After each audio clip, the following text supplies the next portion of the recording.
TellyCast, the TV industry news review. What is an NFT? How can blockchain help producers get content funded and distributed? And what's it like producing a show with Werner Herzog?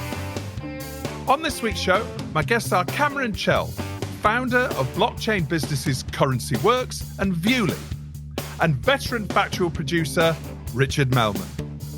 It's all coming up on this week's TellyCast.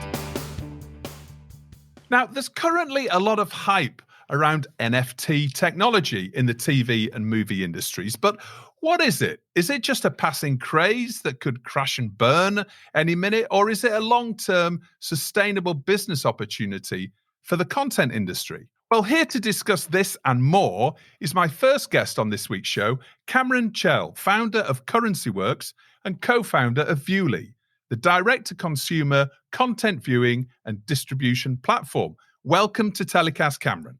Justin, thanks so much for having me. Love your show. Thank you for joining me. I believe you're in Canada right now. You're speaking to us from Canada? I am, yeah. Typically, we are based out of Los Angeles, but I'm up in Vancouver this week. So NFTs, let's start right at the very beginning for the uninitiated in the content industry.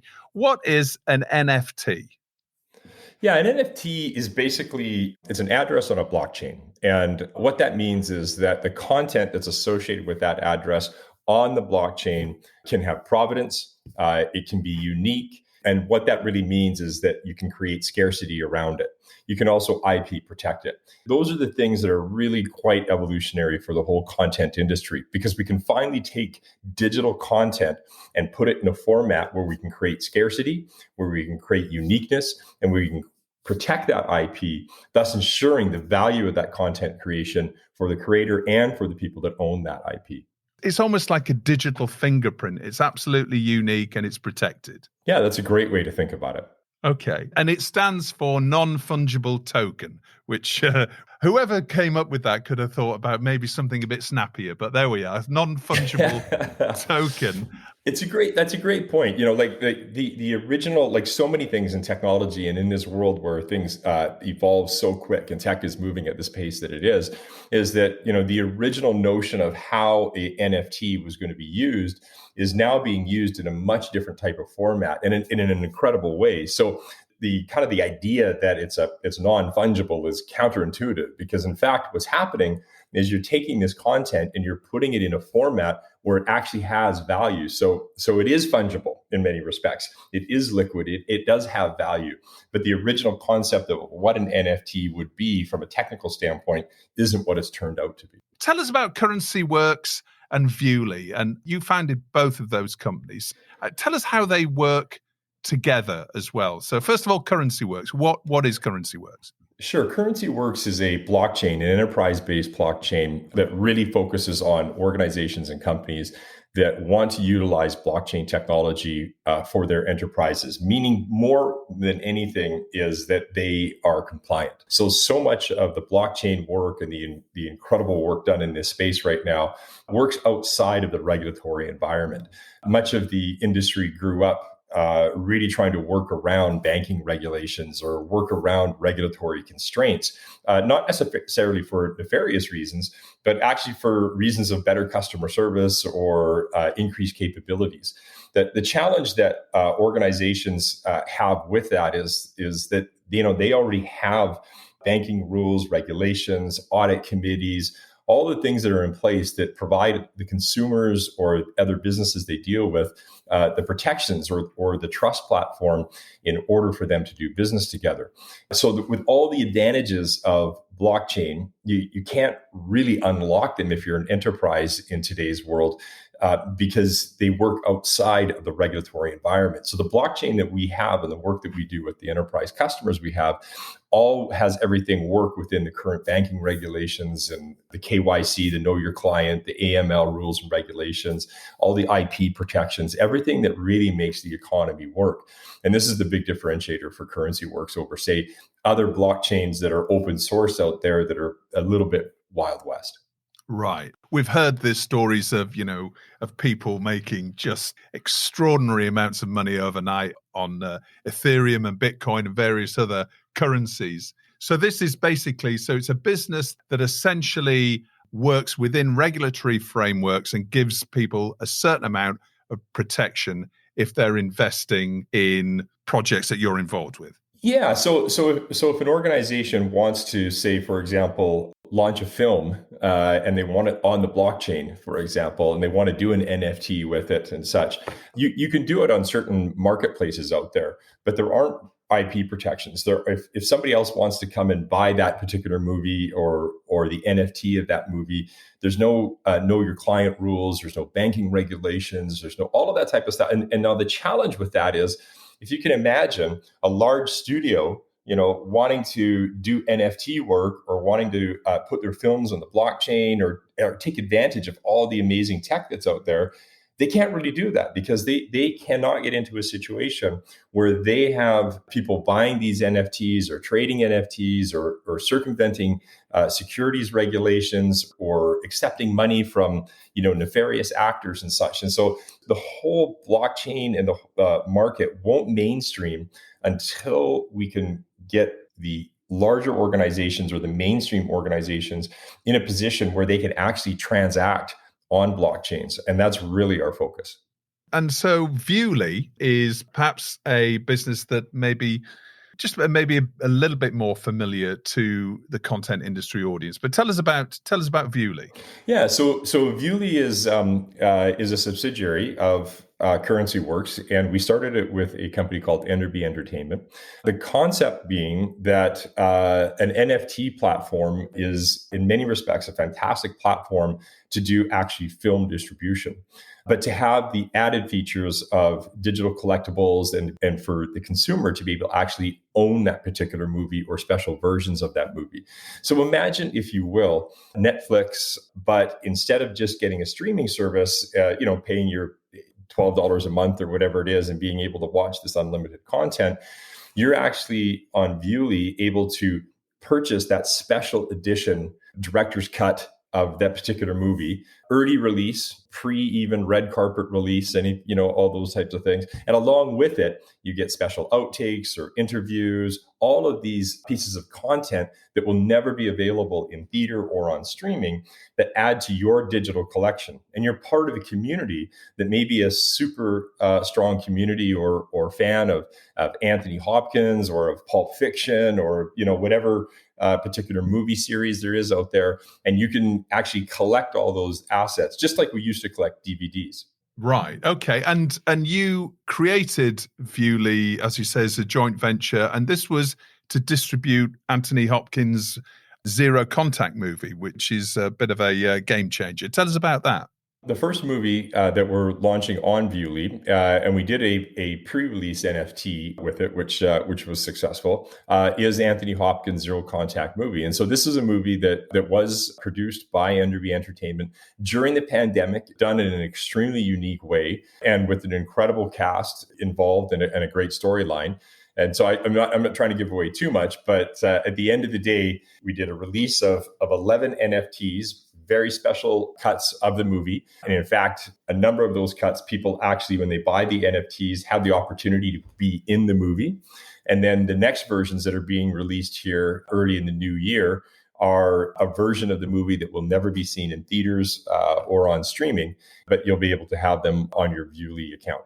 Right. So that's one of the first movies that's been produced with or through an NFT content creation and distribution approach. But what's the opportunity, the wider opportunity, I suppose, for content creators and NFTs? Many of our listeners are producers and also IP holders as well, who are kind of looking at this technology, and they're looking at Fox announcing that they're going to do some Masked Singer NFTs and various collectible pieces of almost like merchandising, if you like. But what about this creation and distribution? What do you think is the opportunity out there for factual content creators, for example, documentary makers? What's the opportunity for them? What NFTs provide is an evolutionary and additional revenue stream for their distribution, and new revenue streams for collectors to actually own pieces of the story. So where we see things unfolding right now is that the NFT release of a movie is generally a premiere of the movie. So it's super early access. It's earlier than early access, and it's the people that really want to get their hands on this content early, and it's content that is unique. It also can be content that has, as mentioned before, interviews and outtakes and stuff that's just not included in a regular streaming or theatrical version of it. What it does for filmmakers and producers, in our view, is it gives them another outlet and another way to engage the fan. It gives them an opportunity to take all of the additional content that may never see the movie, but is really important part of the story or the development of the movie, or important to the fans of the directors or the actors of the movie, and gives them the opportunity to actually own a piece of that. The gamification around it. So in the case of Vuele, we released some crypto art quite early, which actually ties into the movie. And there's a whole game and a code breaking sequence that happens through the movie. And you can unlock additional NFTs and prizes and such, that if you're a super fan of the movie or of Sir Anthony Hopkins or of the directors or producers, this is the stuff that really immerses you more deeply into it. Then as that leads into gamification or into video games or into the metaverse, this is really that bridge between, kind of the traditional flat screen viewing and the immersive world of the metaverse that's coming up. And NFTs are really the key for that, both from a engagement and from a monetization standpoint for producers and directors. So, for example, okay, so I do this on TellyCast fairly often, but with mixed results, I have to say. But let's say if I've got a documentary project idea, let's say, I don't know, it's an access-driven documentary to an archaeological project or a science or engineering show, something like that, not a movie. We're not talking about a multi-million-dollar project movie, but how should I be viewing the opportunity around NFTs to fund and distribute my documentary? Well, I think there's several potential ways. And in the case of Vuele, we're pretty focused on the distribution and building that audience.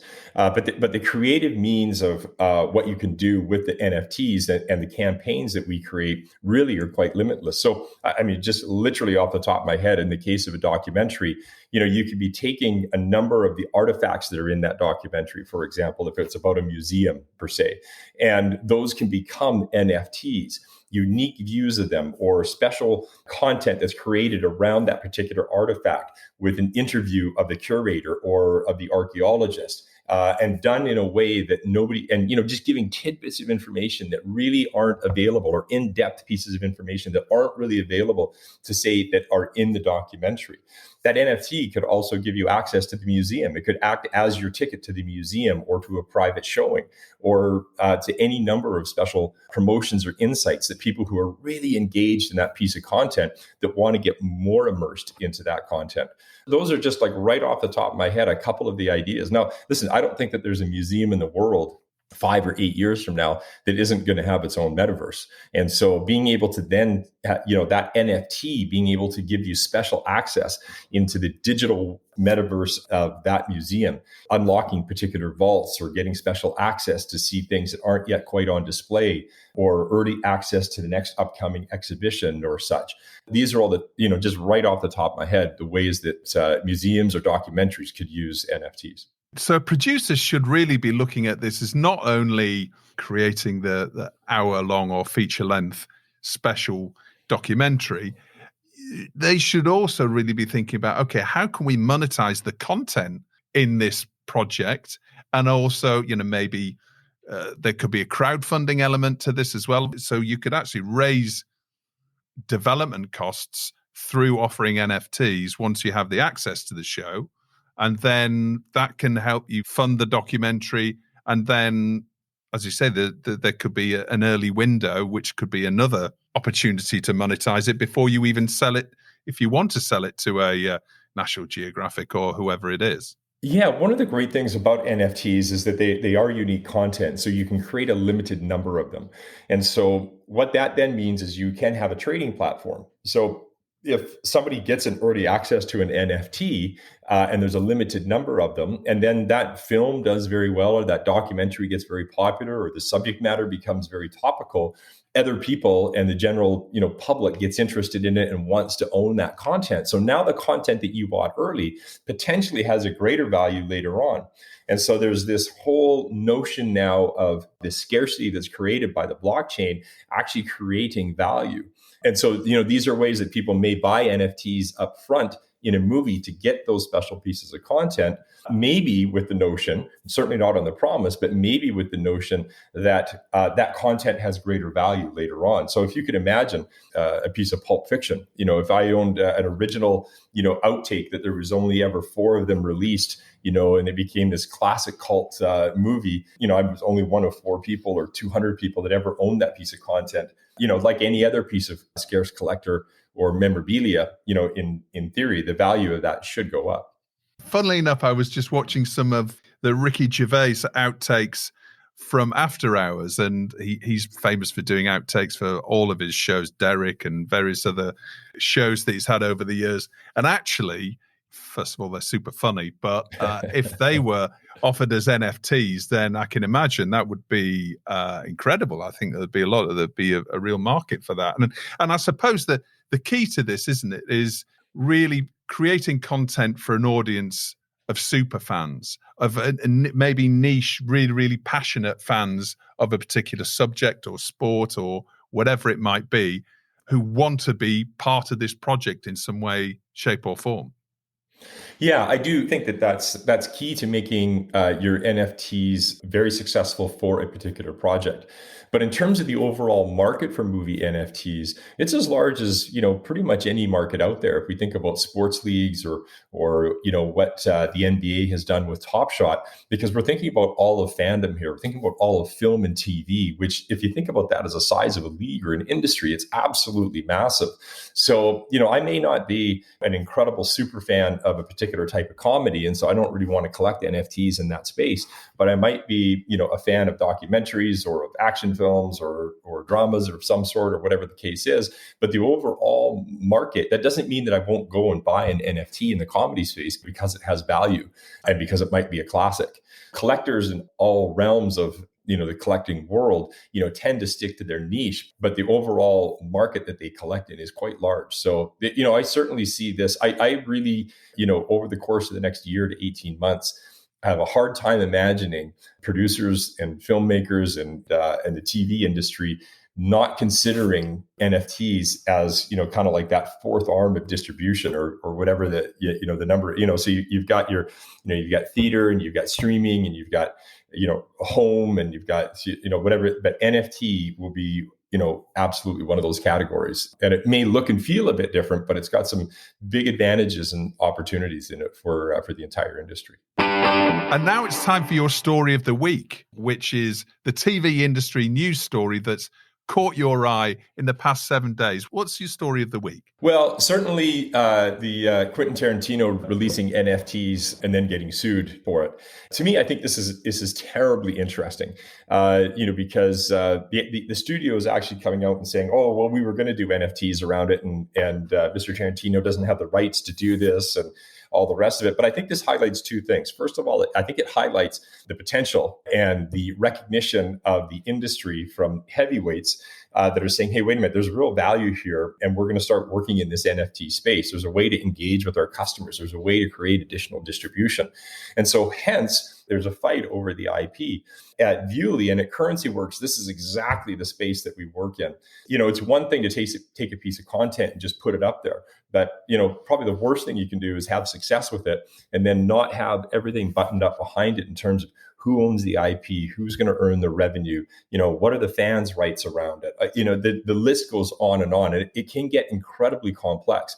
But again, I think that's one of the strategic differentiators that Currency Works brings to the table, is building an enterprise-based blockchain that actually solves these issues and works with all the players at hand to ensure that we actually get this content out in a protected manner to all of those that want to see it. But I think it was incredibly bold on Tarantino's part to do it. I love that they did it. They pushed the envelope, and between him and the studio, they'll work it out in the back end. But I thought it was a fascinating story.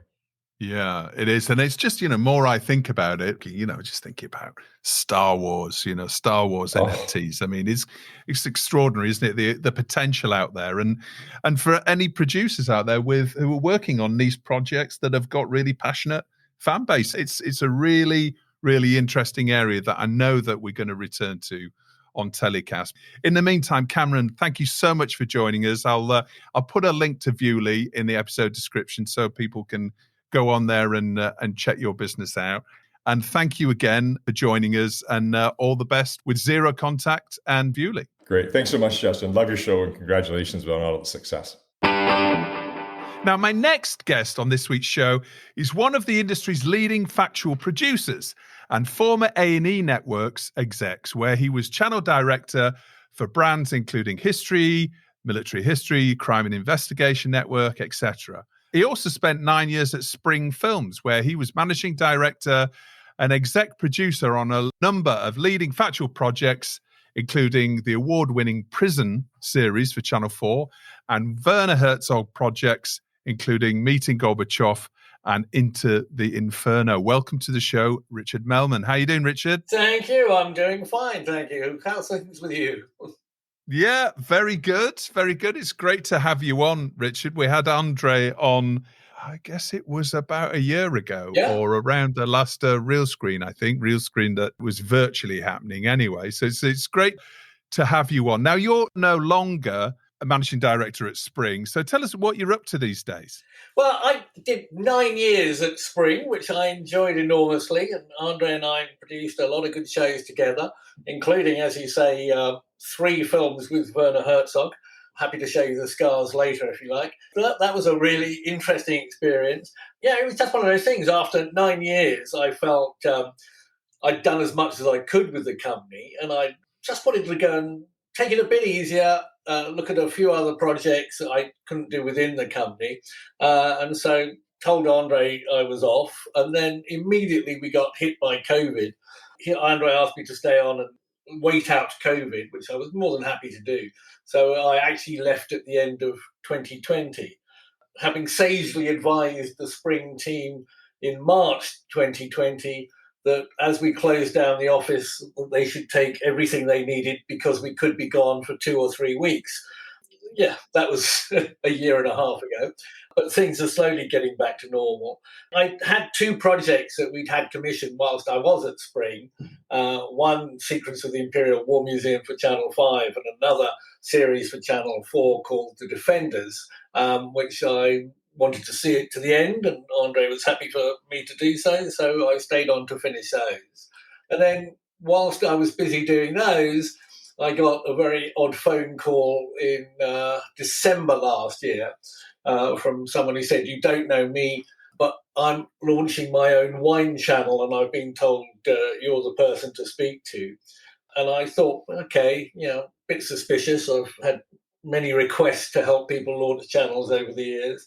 His next sentence was, "Would you like to come down and see the 2 studios we're building in Pall Mall?" Which definitely got my interest.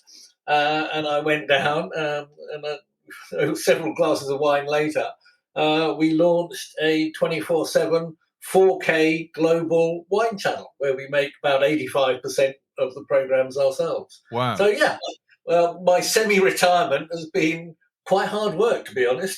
You've failed quite spectacularly at retirement, Richard, by the sounds of it.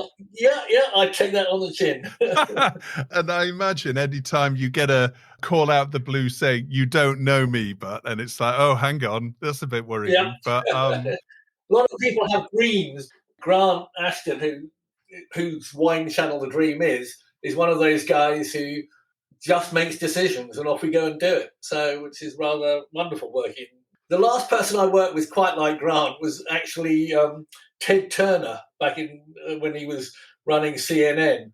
And Ted would just say something and we'd all go and do it. It was wonderful. Wow, yeah. Occasionally say some things that we didn't really want to do, but we tried to avoid those. Well, I can imagine as an experienced executive as you, after years in the business and making some amazing shows with Werner Herzog and some of the most talented directors and talent in the industry, the regular sort of commissioning process and waiting for all this to come through must get a bit, I don't know, tiresome, I suppose. Is that right? Do you look at it that way after obviously having run channels and launched channels yourself? Waiting for shows to get commissioned might be a bit tiresome. I think it helps enormously. I was a commissioning editor for about 11 years because I launched what's now Sky Arts. We called it Arts World until the Sky bought us out. And then I went on to, as you say, run the History Channel, Biography Channel, and various others. I always have sympathy for commissioning editors because I always remember that someone comes to see you who you've never met before. They come up with an idea you're interested in. In a nutshell, you end up giving them a check for quite a large sum of money. They disappear, and 6 months later, they come back and show it to you. And the number of rough cuts I've gone to see as a commissioning editor, where if you got your fingers crossed, your toes crossed, you've done 4 Hail Marys in the taxi, hoping that it's going to be transmittable. So I do have sympathy with commissioning editors. But I have to say, I kind of like working with people who go, that's a good idea, let's do it. Yes. Back in the day, I know this makes me sound like a completely boring old fart, but there was a time when you would go into Channel 4 with 10 projects and they'd go, we'll do number 2 and we'll do number 7. When can we see a rough cut? And that was it. And that was rather glorious. And I kind of miss those days because now there's a lot of hoops and a lot of hurdles that you have to go through across the board with all the channels about proving that you're actually going to deliver something. Yeah. But I do have sympathy, I have to say. Do you think it's more difficult to get a network commission now? I do. I think there's more people trying for them. I think there's more commissioning editors are having to report up the chain of command. They don't have the autonomy that they once had. There used to be a point where once a commissioning editor said, yeah, it's a commission, that was it. You got it. And in fact, when I was a commissioning editor, people would come to me and say, well, what should we do? And I say, no, let's do it. We'll commission it. And they go, oh, that's fantastic. What do we do now? Do we have to take it to your board? I said, no, that's it. It's a commission. I send you a contract, you sign it, and I give you some money. And again, those days were, I suppose, the glory days. Now everything seems to be by committee. And I find that, that does make me impatient, I have to say. Yeah, I suppose there's many more layers now as well when it comes to, where the production company is actually geographically located as well, when it comes to sort of a nations and regions quota and various other quotas. I suppose that's a different layers.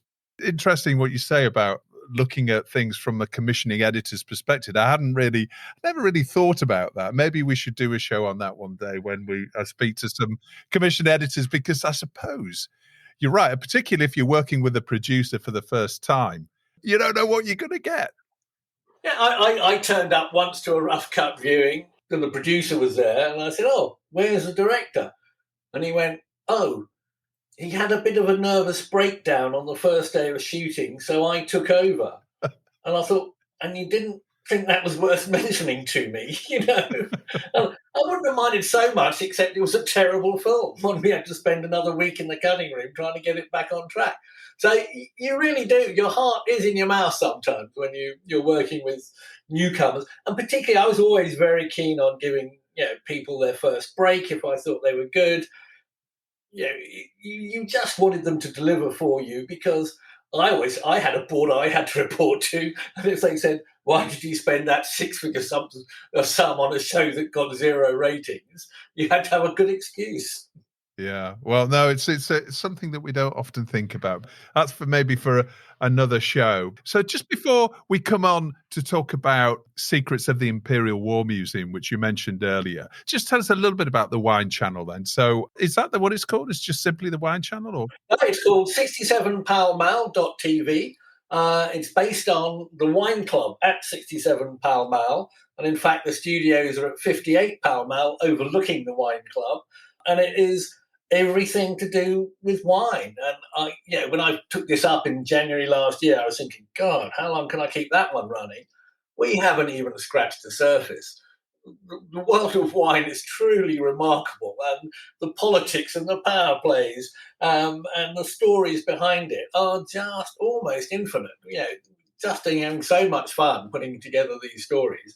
And we do a daily magazine show that we do live twice a week, or pre-record 3 of them.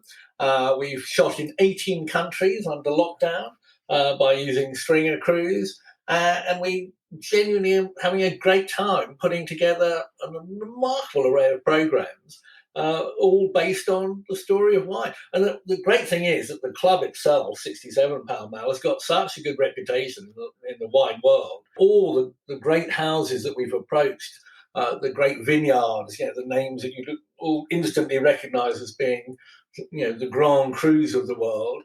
And we say who we are, they say, sure, come on in. We like what you do. We're pleased to have you come and shoot with us. So it's actually been exciting. I mean, if anyone said that we could launch a 4K television channel within 6 months and keep it on air during a pandemic, I would have said you're having a bit of a laugh, aren't you? But because we didn't stop to think about it, we actually went and did. And I've just been asked to help set up the Singapore studios because the club opens in Singapore in February. So there's more to come. How's the channel distributed then? We go through Red Bee, and it's an internet channel, so it can be seen free to air. It can be seen throughout the world. And we've been seen we tried to work it out the other day, but we've been seen in a lot of countries so far. But all the wine growing countries sort of tune in. But it's just a free-to-air wine television channel supported by sponsorship and advertising. Okay, well, I'm going to have a look at that. And there's obviously lots of perks with being involved in that, Richard. Well, it's a dirty job, but someone's got to do it, I guess. After we finish our chat, I'll be on you to try and get a visit into Pall Mall just to make sure that what you're saying is true. I say with pride, it's the only channel I've ever worked on that's got its own sommelier. We actually do. I could talk about this all night, I'm sure, but we better move on. So, Secrets of the Imperial War Museum. So you mentioned that was a production that you oversaw during lockdown. Tell us about that. Well, I've been working with the Imperial War Museum for, it frightens me to say, but decades now, mainly as an amazing archive resource. But also I used to help sponsor their film festival. I used to judge their film festival. So I've always admired what they've done. And everyone I've ever taken to the Imperial War Museum walks through the doors and goes, oh, it's not what I thought at all. Because they've been so creative and so imaginative about the way they have their galleries and they display things, that they say themselves that the only 2 things that they have a problem with are the names Imperial and War. But that's kind of engraved above the door because it's not all about, guns and, who won and, the great battles. It's a really insightful look at people in times of conflict. And I always admired them. And when lockdown 1 hit us, I was wondering, what could we do? And I dropped a note to the Director General and said, you're closed. We haven't got anything else on. Could we come and try and get a series off the ground? And she got straight back in touch and said, what a good idea. Channel 5 immediately picked it up very quickly. And we spent, about just over 6 months of shooting, end of last year and the beginning of this year, putting it all together, which was tough. I think it's probably one of the hardest shows I've ever execed on because you couldn't sit in a room with anybody. One of my directors I met for the first time about 4 weeks ago, 2 weeks after we delivered to Channel 5. I've spoken to him 100 times on Zoom, but I'd never been in the room with him. I missed that enormously, that whole sense of just sticking your head in the cutting room, around the cutting room door and saying, could we try this? Have you thought of that? What about doing it this way? Everything had to be booked in. It had to be, can we have a Zoom call about this? Can you send me, the link? Then can we have a Zoom call about that? I found it tough. I'm very pleased with the results, but it was hard work getting there.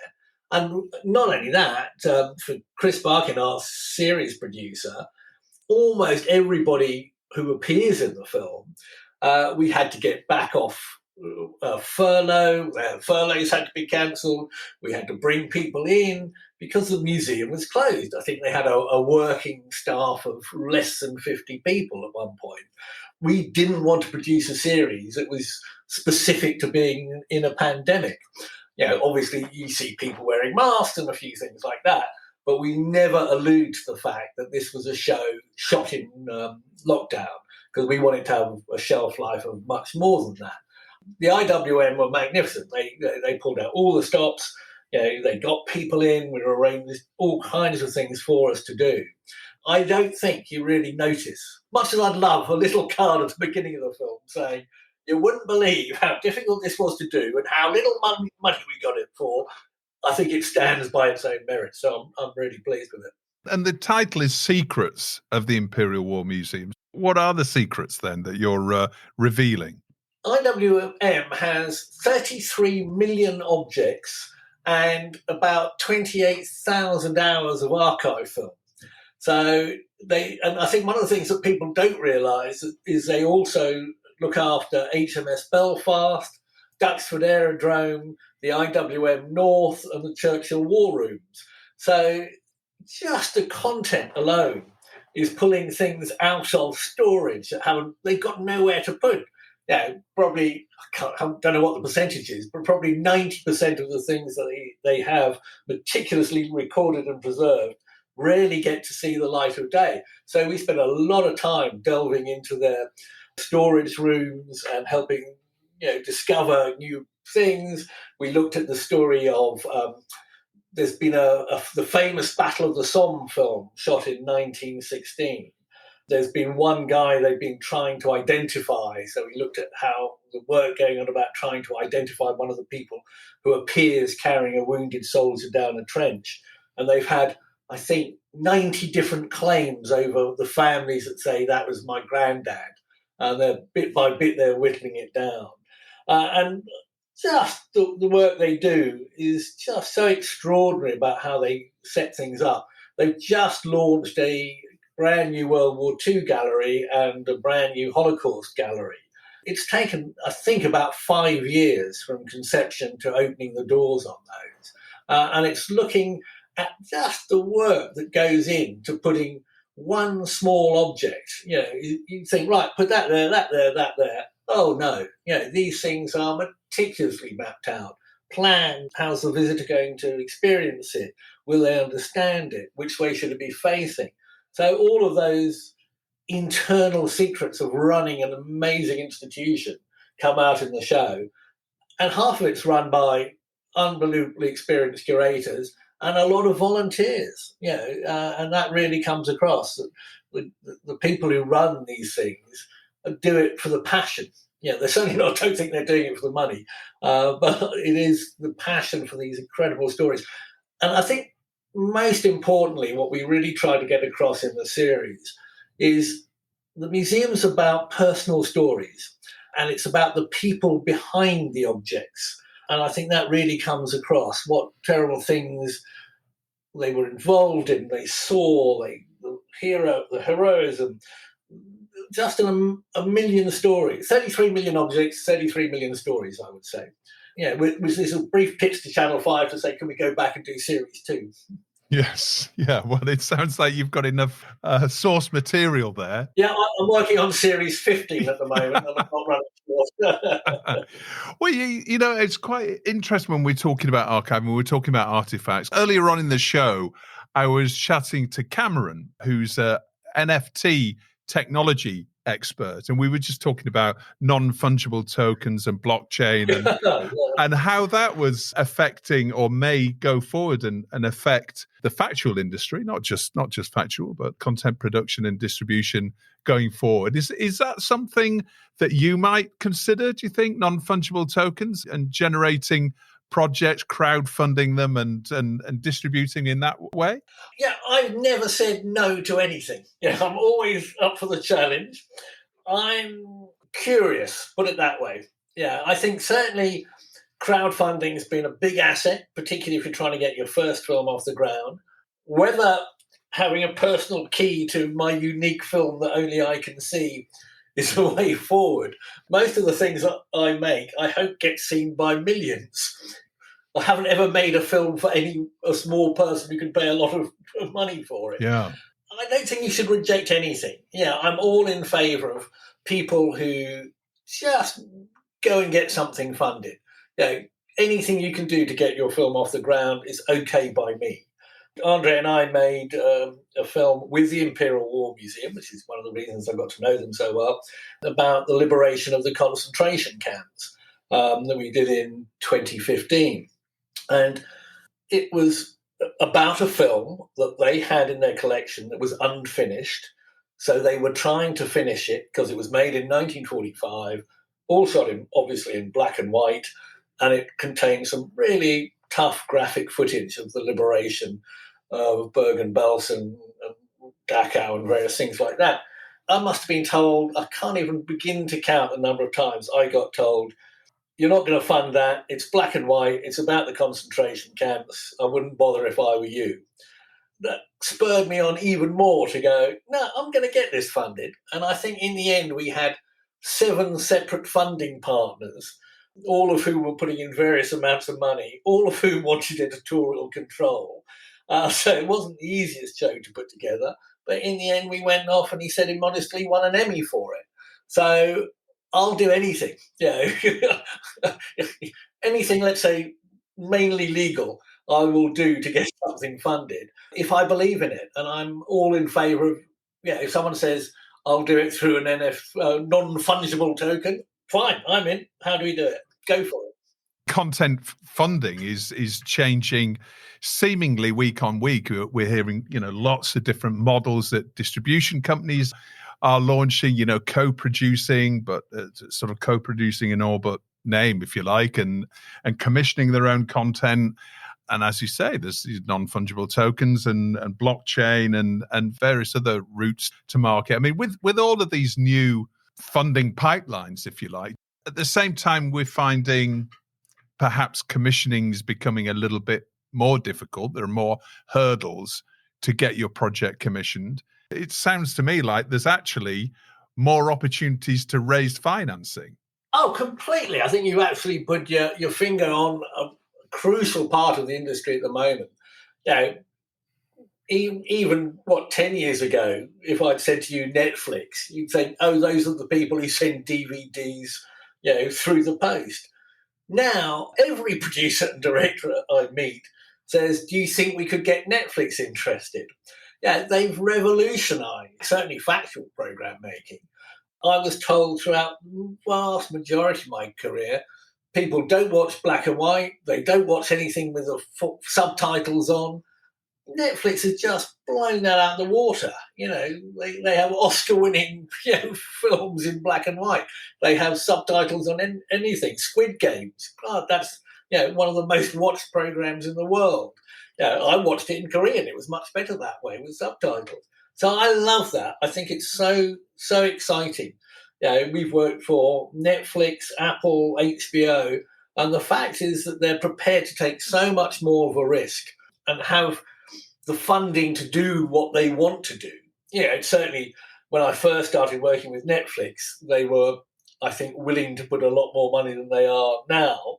And I recently worked with Apple Plus, and it was like working with Netflix in the beginning when they were putting money in, left, right, and centre, which we spent very wisely and very well. But it's a glory period where we're being allowed to do big shows that you couldn't possibly fund through a terrestrial broadcaster anymore, and just not be limited by the scope of the budgets, which we are so often these days if you're working for a one country, one broadcaster show. But even I go back to the days where people looked over their noses at me and told me that if the BBC wants it, they will fully fund it. So don't bother coming to me with a co-production. And now even the BBC is sort of co-producing left, right and centre. Channel 4's co-producing. Everybody's jumped onto the co-production bandwagon, including working with the SVODs, which I think is terrific. It does seem like the SVOD, it's like an arms race, isn't it, for this tentpole factual content, also drama as well. Obviously, drama is on a different scale altogether.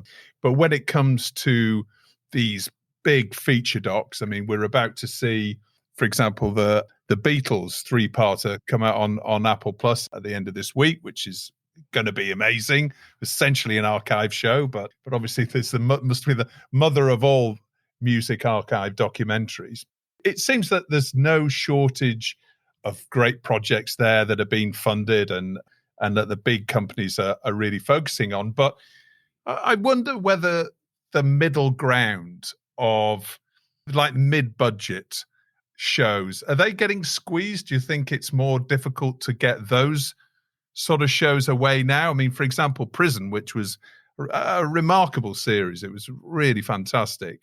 And that was what we're talking about 4 years ago, aren't we? 3-4 years ago, that series. And then we did a follow-up series in a woman's prison 2 years ago. Do you think that would be commissioned in the same way now? Or do you think things have moved on for that sort of access documentary project? No, I don't, because I'm in the middle of doing a 4-part series for Channel 4 that we had again commissioned in lockdown about a group of defence barristers in London. And we've been following them for, well, really since early April this year, and we're still filming with them. And that takes courage and investment by the channel. They've seen none of it yet, but we've been tracking with these amazing barristers who do everything from speeding fines to murder. It is all about having, A, the access, and B, the time to do it properly. Yeah, and you've always got to fight for those. I remember when I took Prison into Channel 4 and said, we need to film for 6 months. And Channel 4 said, that's a long time. Can't you do it in 3 months? And I said, no. And they hummed and hawed a bit and gave us the 6 months. And I think the success of Prison, apart from Paddy Wivel being a brilliant director and a great crew, was time. That's the one luxury I fight hardest for. I can take hits on the number of people, the camera equipment we use, where can we go to a post-production place with good coffee. All of those are variable fees. But for me, the real luxury in factual program making is time. Time to shoot it properly, time to disappear into the background so you can start getting stories that you can't get if you're only there for 2 weeks and things like that. When we did Prison, when we took the crew up there for the first time, they didn't have a camera with them for the first 2 weeks. They just spent 2 weeks hanging about the prison, getting to know people. And I would say we probably threw away, knowing we were going to do it, we probably threw away at least 75% of the rushes we shot in the first month, because the prisoners and the staff all knew there was a camera on them. A month after that, Paddy and the crew had just become part and parcel of the staff. They were wallpaper. I had to go back up towards the end of the shoot, and I had a meeting with the governor of the prison, and I said, I'm really sorry. I know I said we'd have the team out by the end of January, but can we have another 2 weeks because we really want to finish a couple of storylines? And he went, are they still here? Which I think is a huge compliment to them, because they've just been absorbed in and were part of it. And that's why we got such amazing stories. That still takes courage from a broadcaster who normally, by the time they've got round to making the decision, then say, can we have it on air in 6 weeks? And it's my job to go, no, you can't have it on air in 6 weeks. Because they go, why not? And I said, well, we haven't started shooting would be one of the reasons. So it's less, there's fewer of them around, but that has been scooped up now, I think, by the SVODs, who are letting us do really challenging projects. The last thing I did with Werner, fortunately, we finished shooting just before the pandemic hit, but we shot in, I think, 11 countries. That takes, including the really 15 hours out into the outback of Australia to the Antarctic. Those things you can't do in weeks. You need months to be able to set those up and do them properly. That needs a broadcaster to believe in you, your idea, and giving you the financial support in order to do that. I would imagine no broadcaster or no partner on a project that Werner Herzog's involved with would really push too hard to cut the budget. I mean, with his reputation... You'd be surprised. I've never met a broadcaster who didn't try and cut the budget. I can imagine he would give them rather short shrift, but maybe he's not actually holding these day-to-day conversations, I'm sure. That's down to me and my team. That was the Meteorite documentary, is that right? Yes, we did that for Apple Plus. They were great. Funny enough, we got that initially funded, fully funded, in fact, with enough money to do it, partially through the help of Dogwoof, who were great. They came on board very quickly and put up money up front. And so we were able to start. I think we were about 3 weeks into filming when Apple suddenly came knocking on the door and said, yeah, we'll take it over. To everyone's relief, because we were right at the sort of, yes, we can just do it. But Apple came in and were great. Unsurprisingly, what was meant to be a 7-day shoot in Antarctica turned into a 21-day shoot because the weather closed in. When they got one plane in, it landed on the runway and cracked the ice, and they had to wait another 4 days for the ice to freeze over again so they could take off. So all of those little things come to haunt my dreams still from time to time. I've got to ask you this, Richard, before we go into your story of the week, but what do you take from working with Werner Herzog? What's the main lesson you've learned from working with him? Werner is one of the few people I've worked with who I genuinely believe deserves the credit that everyone asks for a film by. I think 99% of filmmaking is really a team effort. Everyone contributes to the making of a good film. When I'm working on a Werner Herzog film, I quite frankly say to people, what's it about? And I say, I don't know, I haven't seen the rough cut yet. Because he has a unique and original way of making films that nobody else I've ever worked with does. I'll get calls from the crew in Mexico and I'll say, how's the shooting going? And they say, well, we spent the day filming a starving dog walking up and down the street. Right, fine. Yes. I'm sure there's a reason for that. Wasn't in the schedule, but, let's just move on. And it's always about finding the unusual and the unexpected and coming at it from a different perspective. Don't expect the normal. That's what I've always enjoyed about working with him. It's been a real ride to find out what we're getting, what we're going to deliver. Yeah, and I genuinely don't know half the time what the films are really going to be about till I see the rough cut. And that's exciting. We're on to Story of the Week now, Richard. So this is where you get to nominate your TV industry Story of the Week that's caught your eye in the past few days. What's your Story of the Week? The most interesting and slightly nerve-wracking thing I've seen for the last few weeks has been the lack of film crew availability, film crew and equipment. Everyone has gone mad and is shooting everything simultaneously. And it's getting almost impossible to find crew that you want to work with who you can afford. Everyone's hiked their rates. I've got a good friend of mine who's doing a big drama at the moment.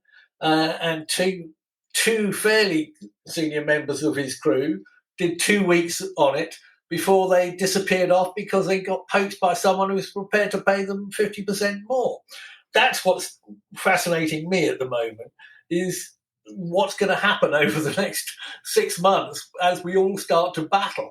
We're kind of in the middle of a perfect storm. We had pandemic for a year and a half. No one was doing a lot of filming. Now it's all come swinging back in and everyone's filmed now. We're all working hard to achieve decent quotas in diverse representation. Brexit hasn't helped anything because we can't import equipment easily, or we can't bring over anybody from Italy to do anything anymore. So speaking as a producer, about the only people who can't raise their fees and ask for more money and better working conditions are the producers. I know we're not going to get a lot of sympathy on that side of things. But it really is an interesting time for the industry. Channel 4's just come out, I think, today and said that they're going to invest 15 million in training over the next 3 years, which is great. But it's going to take a lot longer than that before we start to get people, who can really do the job. I was very lucky. I came up through a really kind of boring traditional background, runner, clapper loader, focus puller, camera operator, DOP, all went right the way through the chain. And I value every single day I spent on location or in a cutting room to teach me my craft. I hate it when some person gets dumped in a show doing something that they can't really do because there's nobody else. And we've been terrible as an industry, truly terrible, about bringing on new people and training people because there's always been a supply and demand thing and there were enough people to do the job. But now when things have got busy, and it looks like they're going to stay busy for some time, we're building new studios, the workload's increasing, it's about time we really did pay attention to getting people trained properly to have great, enjoyable careers. It's a double-edged sword, isn't it? On one hand, there's more and more commissioning going on. There's more and more producing going on as this SVOD content arms race is going on. But equally, the likes of Netflix and other US studios are coming in and just they're the ones that are inflating the market, aren't they? Absolutely, yeah. UK broadcasters cannot compete, full stop. And we're being asked as producers to fight the rearguard action by us telling crew, no, we're not paying that because the broadcasters won't give us the money. I feel like I'm being punched in the head on both sides from time to time. No, we can't possibly pay that to an editor. Well, in which case I can't possibly get that editor. So you can't win. No, and this is also fueling something that we're seeing more and more of, I think, is certainly a lot more complaints to organizations like Beck2 as well. First of all, if there's any bullying on set, clearly that is completely unacceptable and should never be taking place.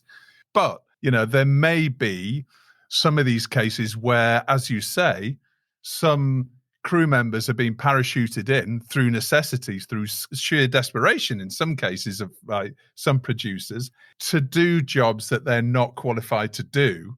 And that causes stress right across the production process. So I guess that's fueling all of these issues as well. Yeah, particularly for the person. I mean, when sadly in my career, the one thing that keeps me awake at night is when I have to let someone go. But when you do have to do that because someone has, let's put it kindly, over-egged their CV somewhat, actually it's a huge relief because there's nothing worse than trying to do a job that you're not qualified to do. As you say, Justin, it really echoes around the entire team when that happens. Richard, we've got your hero of the week in Get in the Bin to do. So who's your hero of the week, first of all? Okay, I'm now about to make a statement that I never thought these words would cross my lips, but I'm going for it. Oh, right. Okay, here we go. You're giving this the big build-up, Richard. My hero of the week is Paul Dacre. And the reason he's my hero of the week is that he's not going to stand for Ofcom. I am vastly relieved. To quote him, he has strongly held beliefs that he doesn't think would be compatible with Ofcom. Oh, I'm so pleased he's realised that. I think that would have been not a pleasant experience to have him heading up Ofcom. As I say, I never thought I would say Paul Dacre was a hero, but thank you for realising that you are totally incompatible with what Ofcom's trying to do. You maybe didn't hear the crash when I fell off my chair when you said that, Richard, but I'm glad you qualified that afterwards. And who or what are you telling to get in the bin? I'd like a what, if I may. I like to dump all of Friday night and Saturday night's terrestrial broadcast in the bin. I don't know whether it's me being a grumpy, well past middle-aged male, but I now automatically assume that from 7 o'clock on Friday to sometime on Sunday, there is going to be nothing for me on television, on terrestrial broadcasters. that's when I just thank the heavens for Netflix and Apple Plus if I want to watch anything. I don't even bother to look at the schedules anymore. They've written me off as a viewer, so they're in my bin. Yeah, right. Well, no, I mean, the SVODs are the part of the reason for that. But I absolutely agree with you. I don't know when I've last watched any live TV other than football. Again, I'm old enough that I used to, on a Sunday night, I used to sit at home and think, right, what shall I set my VCR recorder to record over the week? And there would be at least 5 to 10 things that I wanted to watch during a week. And now I barely set anything. There's very little that I regard as a appointment to view. Yeah. Obviously, I can get it on a catch up later if I really want to see it. But I'm just missing those great television moments. I think maybe it's mists of time are blurring my vision, but I think there was a time when there was much more on television to look forward to than I think there is now. Yeah, I think you're absolutely right. Richard, thank you very much for joining me. Really appreciate your time. Good luck with Secrets of the Imperial War Museum. I'm sure that'll be a big success. Friday night, 7 p.m, Channel 5. Just get that in quick. All right. Well, there we are. That is something to look forward to. There we are. I'll set my Sky Plus for that. Thank you very much, Justin. A pleasure talking to you. Well, that's about it for another week's TellyCast. As always, thanks a lot for listening. Don't forget to rate and subscribe to the show and share it with friends and colleagues. And why not follow us on Instagram, LinkedIn and Twitter. TellyCast was edited by Ian Chambers and recorded in London. Until next Thursday, as always, stay safe